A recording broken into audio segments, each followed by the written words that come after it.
মাটিতে খাইবে শূন্য হবে জিন্দে গানি কার লাগিয়া এত মায়া এত চোখের পানি মন কার লাগিয়া এত মায়া এত চোখের পানি রঙিন এই পৃথিবী ছাড়িতে হইবে সাজেই দেহ মাটিতে খাইবে শূন্য হবে জিন্দে গানি কার লাগিয়া এত মায়া এত চোখের পানি কার লাগিয়া এত মায়া এত চোখের পানি আমার ভাইয়েরা এই জন্য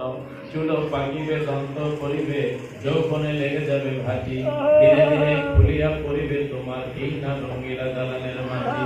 তাই তো আমার মুর্শিদ কিবলা বলেন সকাল সন্ধ্যায় একটু মরণের কথা স্মরণ করো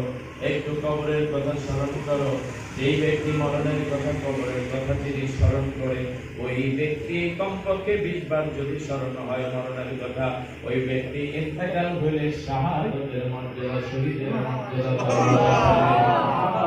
এই জন্য আমার ভাইয়েরা এগুলো তো একা একা হবে না মানুষ মানুষের কাছে না গেলে মানুষ কখনো মানুষ হতে পারে না এই কথাগুলোই তো স্মরণ করিয়ে দেন আলেম ওলামা হাক্কানি পীর মাসের ঠিক না ঠিক যাই হোক বলতেছিলাম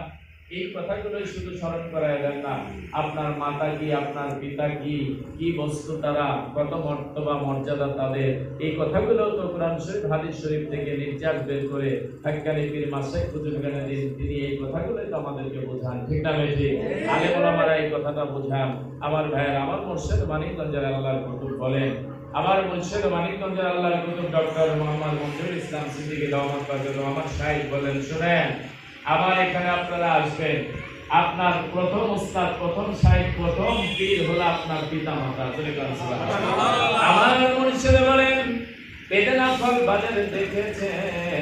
বাজার থেকে ক্রয় করে নিয়ে নিজের হাতে ডালিম ফলটা ভেঙে যদি আপনি আপনার মায়ের মুখে তুলে দিতে পারেন বাবার মুখে তুলে দিতে পারেন